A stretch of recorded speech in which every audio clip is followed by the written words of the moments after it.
are you? Welcome back. It feels like forever. I was saying to Scott, how long has it been? And it feels like it's been ages. It has been ages. And as you said, like, how are we at the end of May? Time is just evaporating. I'm not really sure. I'm like, I actually am still struggling when you write the date to do 26. And I thought, another week and we're halfway through the year and I haven't adapted to that yet. God, yeah, it's insane, but it is. How's your year started? Have you had a good year so far? I've had a good year so far. I've had a different year, to be honest. I think the last time we spoke, I just released the album. At the end of 2024, we had a little baby, which was our we're first-time parents. So 2025, it's amazing. It's, I don't know if you can articulate. Any sleep? No. Good. No. Last night was particularly rough. Yeah, okay. But I did watch a video that said that I think we need to start telling parents that they're not going to get sleep for the first 5 years, and that will make it a little bit easier. Yeah, you can prepare. Because it's definitely been some adjusting. But yeah, it's been amazing, and she's just the most perfect little baby, and she's 17 months old now, which has gone so fast.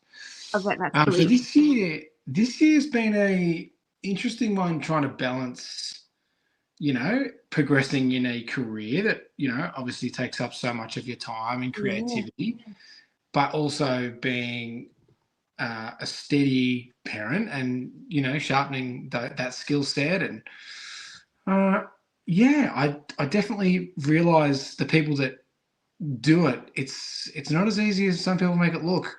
A lot of work. They do make it look easy, don't they? But there's no way that they're doing it easy. They're just good at it. It's amazing. And it's like the best thing ever. But I'm just finding my way through that, really. So this year's all about, I think this year is like an investment year, the way that I'm looking at it. Like, I'm investing in things that mean a lot to me. I'm investing in becoming the best parent I can. I'm investing in writing new songs. So hopefully down the track I can, keep releasing music. And it's a different way of living.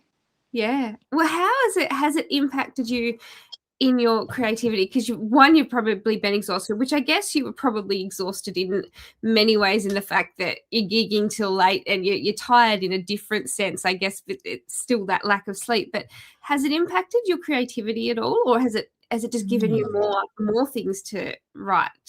How has it impacted that way? I think has it impacted my creativity? It's impacted my time to be creative. Yep. So I don't get those windows as much as I like, and those moments of being inspired, you don't get to go down those rabbit holes anymore. I find that I've got to set, time aside and go, right, today I'm writing a song, whether I like it or not. Yeah, okay, yeah. So that's been a shift. Like with Troubadour, it was very much like, it wasn't a disciplined thing. It was just more like, these songs are sort of dropping out of the sky and I'm lucky enough to receive them, which is now I'm actually writing, I'm looking at my notes and going, oh, there was a title that I liked, so I'm going to write that song today. Yeah, okay, So, it's probably just been a bit more efficient with my time because, and the thing is that if I don't write a song now, I have to wait a whole week until I get that chance to do it again. So I'm probably writing more. And I find that it's just different. Is it hard when you when you sit down and like, it's a good idea that you've got song title or something written down that's come at some point, so you've got a starting point, but is it harder for you to go, right now I'm writing that right now, or do you still find once you get into that moment and writing it still flows once you start? You're not as critical. I'm not as critical as I was. So finding that entry point into a song, I'm finding easier because you just, you've got your 4 hours or whatever, and that's what we've got for the week. So, you got to jump in, and halfway through, I think before I'd be like, oh, the song, I'm not really liking it. I'll start a new idea. Okay, yeah. So you were now I've got to see that idea through because, I don't want to get to the end of this session and not have a song. Yeah. And I think in some ways it's it's more difficult to find the magic moments. But then when you do make them, when you do find that magic moment, it's like such a relief. Yes. You know, and you can listen to it for the week and just be like, yes, you know, I did that. So, yeah, I commend any person that has been able to find their creativity after becoming a parent. Yeah. It's a huge change, and I think like for you to be able to adjust like that, because I think I would find that hard, especially at the beginning, going, right, I'm going to sit down and schedule that I'm going to write this, because for me, when you do write, mine comes at the most awkward and not practical times ever, and then 5 minutes later that brilliant idea gone if I don't try and put it down or write it or get my phone to. I'm happy. I like the Apple that I've now gone to in the dark side, because the Apple lets me do notes voice control. So if I'm like in the middle of driving or in the middle of something and I can't, I'll say, Apple, write this down, and it does. So that helps. But for you to adjust to that level, that's a really big thing. And yeah, it sounds like you've done that really well. I've tried, and I'm still, you know, I'm still finding my way through it. And as I said, this year isn't about conquering the world. It's just about you know, having those foundations, you know, changing with the times, and moving forward with it. Another chapter, isn't it? It's another chapter of your, and it's another chapter of your sound as well. It's totally, it's impacted my sound, and it's made me more free, I think, like, because I've hung so much of my purpose on the songs I write, and they've all got to be, you know, they all had to be this certain thing and represent, you know, represent the most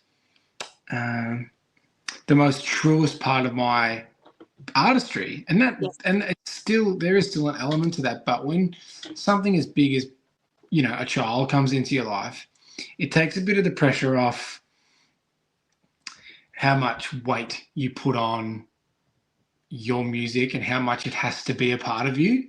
Yeah, okay. And I mean that in a really beautiful way, because now, like, you know, my identity a couple of years ago was to just be a musician, but my identity now is so different. My identity now is I'm a parent first and foremost. Yes.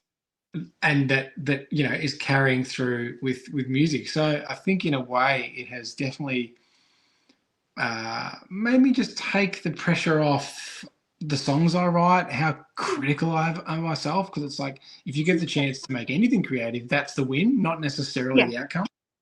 Just makes you look at it from a different angle then. It just, and it maybe that is also more freeing, whereas before you were so critical of yourself, you probably were finding that you were stopping things coming in certain ways. Yeah, definitely. Now, I know that we are here to talk about what you've got happening, but your current album that came out, tell us all about it and how that's going for you. I know we're 5 months into the year, but number one, ARIA charts, pretty special in itself. How did all that, how are you going with all of that, and how's the album going for you at the moment? I feel like the last few months I've finally been able to come back down to earth a little bit. Like when the album came out, and, you know, like I was touring with Jimmy Barnes, and it was, you know, as you said, it was doing all these amazing things. You're just trying to keep that momentum up. You know, everyone talks about momentum, and, you know, and you definitely, I definitely was feeling that pressure of, like, you know, of keeping that trajectory up, and, you know, it's like this kind of incline. Yes. But now, you know, the touring stopped, and, you know, you're kind of looking at something else, like looking at, you know, what's next. I get to look at that time with a bird's eye view, and I just can't believe it happened. I can't believe that it happened like once in my lifetime, like that I will always know what that feels like. Yeah. I can always go back to that moment, and every time I look at that album cover, like I haven't seen the artwork for a few months, because I haven't been in Troubadour world for quite a while. But, you know, I saw the artwork when I first joined this conversation, and it just makes me feel so proud that, like, it even exists. Yes. Yep. And it's set in stone. Like it is, nothing can take it away. Like that moment is yours forever. It's funny, like there are definitely things that, you know, like you look back on it and like I listen to things now and, you know, there's definitely things you can change and there's like, but it's like now when you can take photos and you can like remove things from like the back. Like if you didn't like, you know, like I'm in my messy studio and like if you took a photo of this, you could quite easily get rid of all those things that are on the wall. But the beautiful thing about with Troubadour is it can't be changed. I wouldn't want to change it because it just captures a really big part of my life. Like I hadn't had it, you know, I wasn't a dad yet. No. So even just the way that I looked at the world pre that, I know in you know, in years to come, I'll look back and go, oh, that was that version of me, that was the way that I looked at the world. And it's made me more maybe more excited to do more projects for future me because it is documenting a moment in time. Yes, yeah. A future you and even future for your children. Like it's how great is that for them to be able to go back when they're at different stages in their lives and hear that and hear how you thought pre them and how you've captured yourself pre them being in this world and pre being dad years. So it's something really special for them to go back and learn it and hear those bits that are coming from you. Yeah. And I also feel a little bit of pressure, not so much externally, just like internally, like because I loved Troubadour so much. And I made it with the right intent. It was, you know, it was just about making something that I could listen back to when I was 80 and being like, I'm so proud that I did that. I'm finding it hard to follow that up. That pressure in my own, you know, like yes. I just haven't, you know, like I'm finding like moments, but yeah, the Troubadour world was just such a beautiful world to be in for that time. Yes. But it makes me even more excited to think like what's going to be the next world, because there was a time where Troubadour didn't exist, and now I'm at the start of the mountain of the next thing that doesn't exist. So it's cool. Yes. It's special. It's so special. But yeah, I absolutely love Troubadour and I love the artwork. It is so simple but so effective. Yeah, I think it's great that you have got that set in stone for you and for generations of your family to come. I think it's such a beautiful thing. But how are you going? How do you go? Like, and I guess in this moment, it's probably a little bit easier for you because so much of your world has changed since writing those songs. Do you find it's hard to switch off from writing for the album that you were writing and having to then get out of that and then write different songs for another body of work? Because like to me, if you're writing and for a specific art or specific idea, like a full album, the songs have to flow and work with each other in some form. So then to do a new body of work, do you find it hard to get out of that Troubadour sound and write a different style or a different, different things to present new things? That is the best question I've been asked since Troubadour.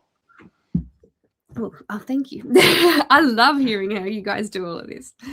Because that is when I wrote, so in 2025, I went on tour with Jimmy again, and I wanted a song that captured that moment in time, like yes. Because as I said, like with the Troubadour thing, like I got to look back, I'll always be able to look back at that time and think of, and remember those things that came about. And when I was on tour with Jimmy and I was on tour with a newborn, I wanted to remember what that was like, but I was still in Troubadour world. Yeah. So I wrote a song called Stories that pretty much could have been the 11th song on that album. Yeah. Yeah. And in some ways, it could have been, it should have been, maybe.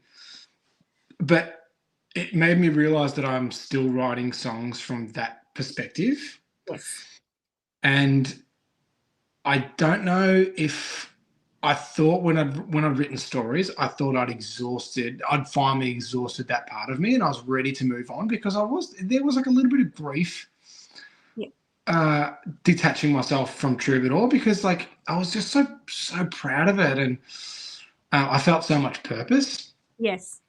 So now when I'm writing, I know when I'm writing from the Troubadour perspective, because I feel similar things. And that's why on social media a couple of weeks ago, I've decided to be a little bit more I shouldn't say risky. That's a bit dramatic. But jumping out of my comfort zone and like writing with other people, and and trying to co-write with, with some people that are maybe out of my league, or that I perceive to be out of my league, so I can shake that stuff, that Troubadour thing that that I know works. Yes. But I don't want to do a Troubadour too, because it just won't be as good. And I want to grow as an artist. I want to grow as a songwriter, and and people like hearing your growth. So if your albums all sound exactly the same, they don't see that growth, and they'll be like, well, I could go back and listen to Troubadour rather than listen to the new album, or so I think it's important for that sound to change for you and for everybody. Like, it's just part of your musical journey. But yeah, I often think, it's hard for people to get out of that style, but co-writing is such a good way. And it's such a good way to introduce new styles to your writing without you realizing you're doing it, because you're picking up skills that others you wouldn't probably have not thought of if you hadn't sat in that session with somebody else and their writing style. And it's interesting. I went and had a writing session with a guy called Damien Caffarella, and he's a great engineer, producer, works in a studio in Victoria, and I just kept on hearing his name. So I just messaged him. I don't know him, and I just messaged him, and I was like, hey, I would love to write a song with you. And he agreed, and we wrote this beautiful song together. And and then he was messaging, and we were talking about artists that he's played with, and we were talking about Troy Casadale and all these other artists, and then it springboards off, oh, well, maybe I could write with someone like Troy. Maybe I could reach out. Maybe I can do this, and maybe I can do that. And and in the specific session that I had with Damien, there was like a line that he said where it was so good, it's just so not what I would have written. Yes. And I don't know where he would have accessed that from, because I don't have that particular nuance in my songwriting style. And just when it came out, I just was like, that's genius. Yeah. And it's such a simple thing. It's just looking at it from a different perspective. Yeah. Totally. So that's I think this year is going to be a lot more collaborative. And I think that's what will be the difference between anything that I've done in the past, because apart from maybe being a little bit shy to write with other people, and being, being a control freak too, like you want things to like represent who you are, and you want every lyric to mean this and every lyric to mean that. But I've done that project now. I can move forward and have something that's a little bit more multi-dimensional. Yeah, how special, and what a great, I think one thing about Australian, it's worldwide, but Australian musicians in particular, like, you reach out to someone that you've never met, don't know them, and they don't know you, and that he's just like, yes, let's do it. Like, it's such a special interest for that. And I think, you would have taken things into that session that he wouldn't have thought of either. So like, both of you have just gained another perspective to music and creativity. So it helps each of you doing that sort of thing. It's just really special.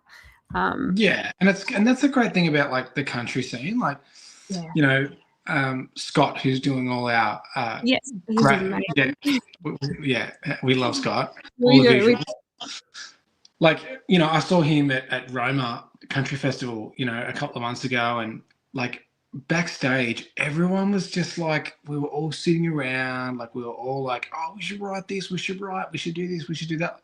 Like, it's just such a beautiful genre in everyone supports everyone. And and there are people that I met on that day that I was like, hey, we should write. And and we are. You know what I mean? Like, it's just such a, and then there are people that have reached out to me and said, hey, can we write? And I love that people feel that, they're comfortable. yeah, but even if they don't feel comfortable and they've like jumped out of their comfort zone, like that is such a, you know, I don't take that stuff lightly, because I know when I send that message and go, you know, you don't, you know, it can be daunting. Yes, absolutely. And you want to say, look, if you say no, it's completely fine, but you don't really, you know, you really like that they don't say no. But it is very similar to that. Like, it doesn't matter what, and it's really hard because it doesn't matter what level, I guess, an artist is at. But I think that's hard to determine levels now anyway, because there's so many different ways to determine that. There's charts, there's shows, there's albums sold. But like, there's no real way to say that people are all at a different level, because it just depends on how you assess that. Everyone has a different thing that they look at.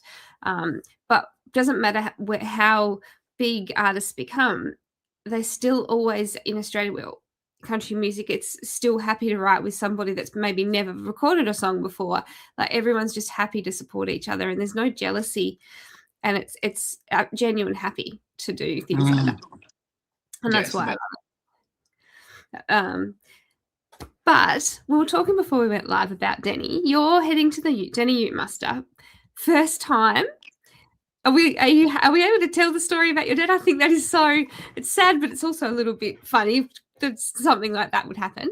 Tell us a bit about how Denny came about and how exciting it is. For sure. So my dad is basically a farmer that takes his animals to places. It's a mobile animal farm, and he's called Farmer Darryl, and he's actually quite famous at the Denny Ute Muster. He goes every year, and every year he tells people, like anyone that will listen, like, you know, you need to get my son here. He's done this. Just a proud dad, as you can imagine. And now to finally be on the lineup, yes, is just such a, you know, such a hoot. It's just one of those festivals that everyone knows, everyone respects, and you know, and I think as a musician, you just feel like you're heading in the right direction when you get something like a Denny. Yeah, it's so, and the thing I love about countryness, not just the music, just the whole culture of it, is it is so accepting.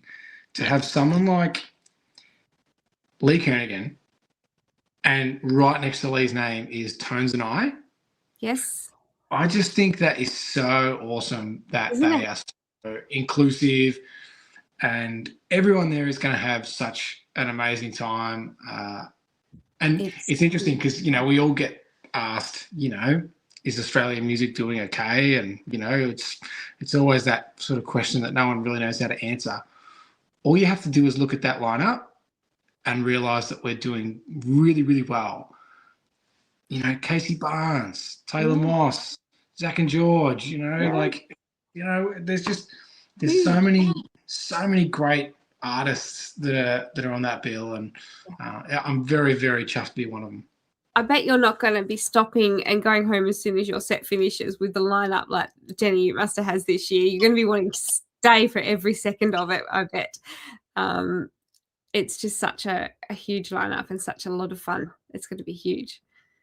And your first one? That was my first one. I mean, and I get to play with a band. Like, the last couple of years, I feel like I've just done a lot of solo gigs, and, you know, that was the whole Troubadour thing. But, you know, moving forward, I want to be playing, you know, more bigger shows and up-tempo shows, and, you know, and celebrating music and you know, and God, to try and keep up with someone like Casey Barnes, you got to, you know, you got to strap your boots on. Absolutely. And what a pretty cool job to have. To be that's your job. You're up there. What a special moment that anyone would love to have, but you're also there and you're being paid to do it. It's a pretty great thing. Scott has popped us up some information about the Ute Muster, and this one in particular, he said, I don't know if you can see it on your side. There are over 1,000 volunteers each year that put on the event for Denny Ute Muster, and they donate back to the community groups around $100,000. That's huge. And 1,000 volunteers. That's incredible. Absolutely. Country people are the best. Yeah. Yeah, absolutely. Always taking the time to volunteer and do something to give back to the community. But yeah, when you think about when you do a show and when you go on tour, like, and you're playing to 1,000 people, that seems huge in the audience. But there are actually 1,000 people that are there working, let alone the 20,000 people that come through those gates. It's such a great feeling. Yeah, we're very, very lucky, you know. And as I said, that's the thing I love about, you know, country people, and, you know, everyone's will give you the, you know, the shirt off their back, and it shows in those stats. Absolutely, it does. Absolutely. So what is your highlight of Denny? Are you excited to see the Utes and wander around and take the crowd in? Obviously, your highlights that you're playing, but what are some of the things about Denny that you've heard about that you're ready to go and be part of? Because you're probably like me and have heard so many stories and things that the muster does. I just like being a fly on the wall. I like to see how I actually like being an audience member. So, like, if you get the chance to be side of stage, like, that definitely, you know, it feels good, and it's like, oh, this is a vibe. But I think, like, going out and watching when you've just played, and then going out front and then, like, watching people after you, like, that's like my favorite part. So I'm just looking forward. I'm just looking forward to being there, to be honest. And, you know, I've tried not to look too much about.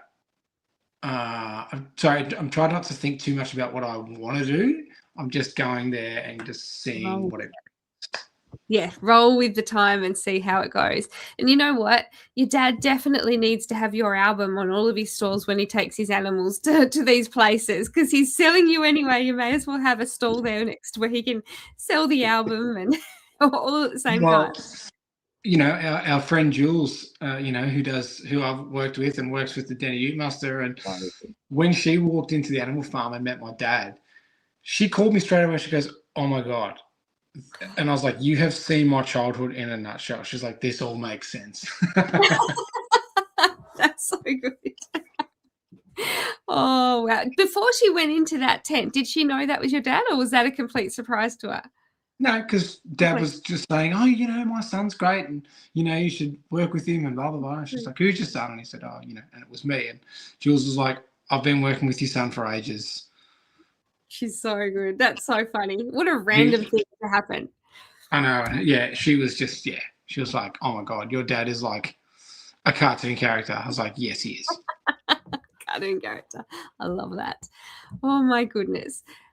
So where can we see you? What have you got coming up, apart from Denny, because that's pretty special in itself, but what have you got coming up for the second half of 2026? And so this weekend I'm actually playing a Songwriters in the Round sort of style song in Hepburn in Victoria.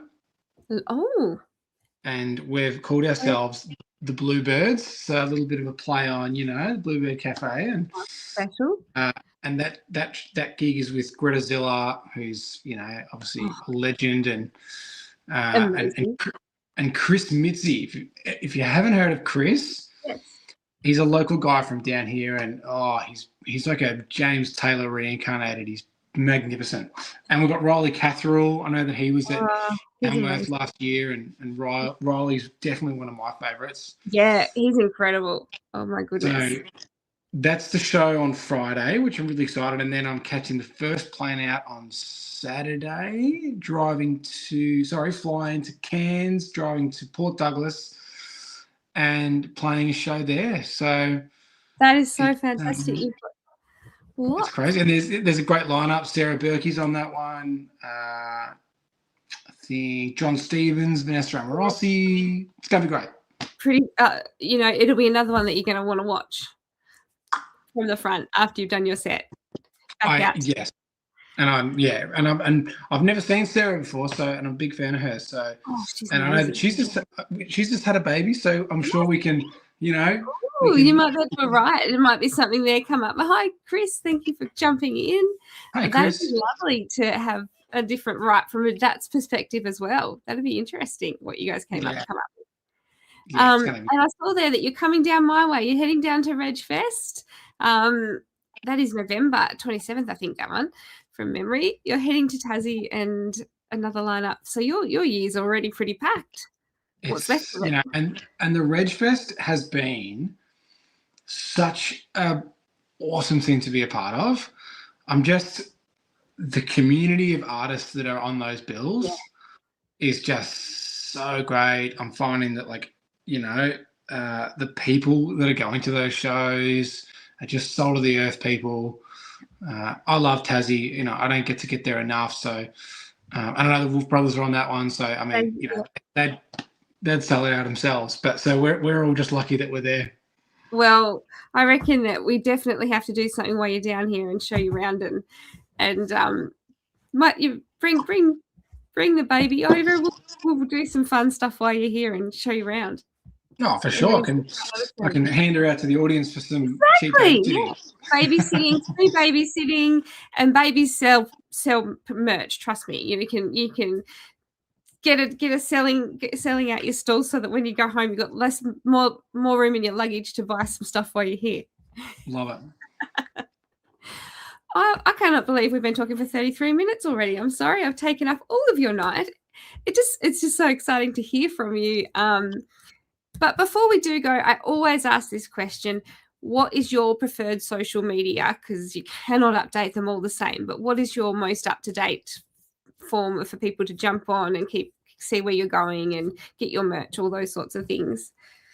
I think Instagram is probably the one that I'm like the most kind of verbal on. Yeah, I think that's probably but you know, I'm pretty good on all of them, but let's go with Instagram, and that QR code there will take you to whatever platform you want to listen to. But I always ask that question because there's just too many for artists to get around anymore. Sure. Like, yeah, you've got to pick something that knows where people can go. And album, where can we get the album from? Still available? I know. Available. You can get it from our website if you want a hard copy. I've got I'm almost sold out, and I'm keeping 3 for myself. Oh, I love it. So I think I've got like 10 left, and I'm not going to get them repressed. So look at how special is that to hold. I've got 3 left that I'm gonna keep, and maybe give to my my kids someday, or. So if you're only keeping 3, you're going to have to cap kids at 3. So you might. Well, look, after having one, we might go for a sibling, and then I think we'll close the shop. It's a great excuse to go. No more. We don't have any more records left. The best stuff. Thank you so much for coming back to talk to us again. This weekend, people can come along and see you, and reach out if they want merch, all of those sorts of things. So if you guys haven't already listened to the album, go and have a listen now. You'll absolutely love it, I promise. But thank you so much for jumping on and joining us again, braving us again. No, thanks, Danny. I appreciate it. Thanks for the great questions. I love talking to you guys, and really appreciate it. And thanks, Scott. Appreciate you, mate. He's in the background. But thank you so much, everybody. We will see you all next week. I cannot believe how quick the weeks are coming, but we will be back. So please, everyone, stay safe and keep sending me pictures when you're at shows, because I love seeing them. We'll see you all next time. See you guys.